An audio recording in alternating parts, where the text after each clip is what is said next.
சங்கீதம் 8ஆம் அதிகாரம் வசனங்கள் 3-6 வரை இவ்வாறாக கூறுகிறது. உமது கைவேலைப்பாடாகிய வானத்தையும் அதில் நீர் பொருத்தியுள்ள நிலாவையும் விண்மீன்களையும் நான் நோக்கும்போது, மனிதரை நீர் நினைவில் கொள்ள அவர்கள் யார்? மனித பிறவிகளை நீர் ஒரு பொருட்டாக எண்ணுவதற்கு அவர்கள் எம்மாத்திரம்? ஆயினும் அவர்களை கடவுளாகிய உமக்கு சற்றே சிறியவர் ஆக்கியுள்ளீர்.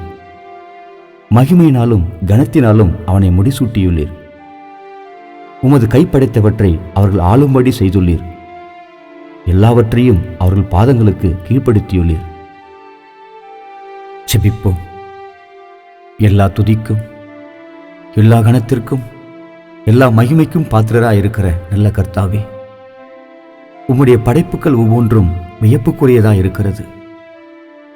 நீர் மனிதனை நினைப்பதற்கும் மனித பிறவிகளை ஒரு பொருட்டாய் எண்ணுவதற்கும் நாங்கள் எம்மாத்திரம்?